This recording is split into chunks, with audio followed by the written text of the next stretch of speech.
Clip number 477۔ اس clip میں آپ قرآن پاک کی سورہ یونس کی آیت نمبر 9 سے 11 تک کی تلاوت، ترجمہ اور تفسیر قرآن صراط الجنان سماعت فرمائیں گے۔ بسم اللہ الرحمن الرحیم۔ ترجمہ، اللہ کے نام سے شروع جو نہایت مہربان رحمت والا ہے۔ ان الذین آمنوا وعملوا الصالحات یہدیہم ربهم بإیمانہم تجری من تحتہم الانہار فی جنات النعیم۔ ترجمہ، بے شک وہ لوگ جو ایمان لائے اور انہوں نے اچھے اعمال کیے، ان کا رب ان کے ایمان کے سبب ان کی رہنمائی فرمائے گا، ان کے نیچے نہریں بہتی ہوں گی، وہ نعمتوں کے باغوں میں ہوں گے۔ یہدیہم ربہم بإیمانہم، ان کا رب ان کے ایمان کے سبب ان کی رہنمائی فرمائے گا۔ حضرت قتادہ رضی اللہ تعالیٰ عنہ اس آیت کی تفسیر میں فرماتے ہیں کہ مومن جب اپنی قبر سے نکلے گا تو اس کا عمل خوبصورت شکل میں اس کے سامنے آئے گا۔ یہ شخص کہے گا تو کون ہے؟ وہ کہے گا میں تیرا عمل ہوں، اور اس کے لیے نور ہوگا اور جنت تک پہنچائے گا۔ اور کافر کا معاملہ برعکس ہوگا کہ اس کا عمل بری شکل میں نمودار ہو کر اسے جہنم میں پہنچائے گا۔ سبحان اللہ، کتنی پیاری فضیلت ہے کہ مومنین کی جنت کی طرف رہنمائی اللہ عز و جل کی جانب سے ہوگی۔ وہ جنت میں جائیں گے اور ہمیشہ کے لیے رہیں گے، اور ان کے محلات کے نیچے دودھ، شہد، شراب طہور اور خالص پانی کی نہریں جاری ہوں گی۔ دعواہم فیہا سبحانک اللہم وتحیتہم فیہا سلام وآخر دعواہم ان الحمد للہ رب العالمین۔ ترجمہ، ان کی دعا اس میں یہ ہوگی کہ اے اللہ تو پاک ہے، اور جنت میں ان کی ملاقات کا پہلا بول سلام ہوگا، اور ان کی دعا کا خاتمہ یہ ہے کہ تمام تعریفیں اس اللہ کے لیے ہیں جو تمام جہانوں کا پالنے والا ہے۔ دعواہم فیہا، ان کی دعا اس میں یہ ہوگی، یعنی اہل جنت اللہ تعالیٰ کی تسبیح، تحمید، تقدیس میں مشغول رہیں گے، اور اس کے ذکر سے انہیں فرحت و سرور اور انتہا درجے کی لذت حاصل ہوگی۔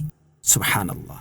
وَلَوْ يُعَجِّلُ اللَّهُ لِلنَّاسِ الشَّرَّ اسْتِعْجَالَهُم بِالْخَيْرِ لَقُضِيَ إِلَيْهِمْ أَجَلُهُمْ فَنَذَرُ الَّذِينَ لَا يَرْجُونَ لِقَاءَنَا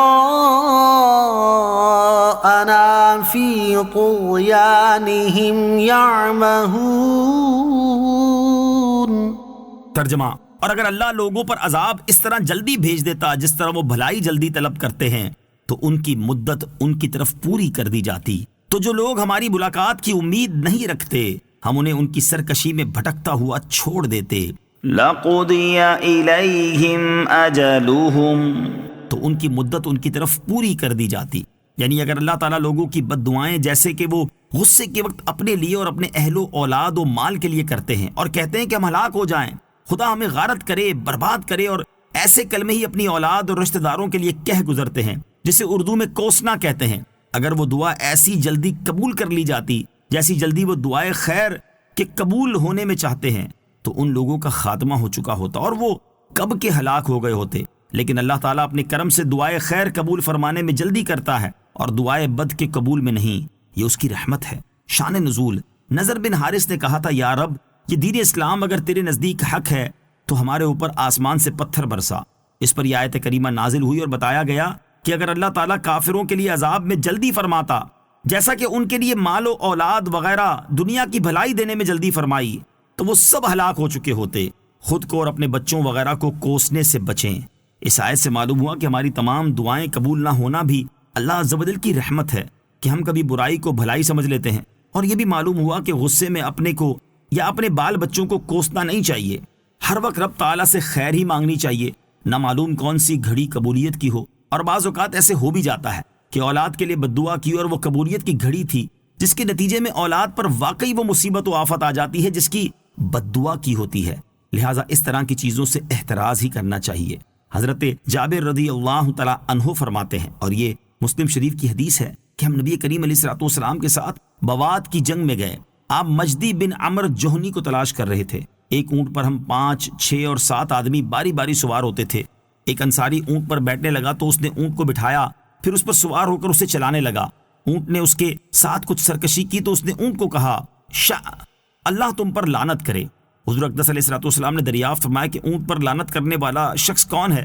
اس نے کہا، یا رسول اللہ صلی اللہ تعالیٰ علیہ وسلم، یہ میں ہوں۔ ارشاد فرمایا، اس اونٹ سے اتر جاؤ اور ہمارے ساتھ ملعون جانور کو نہ رکھو۔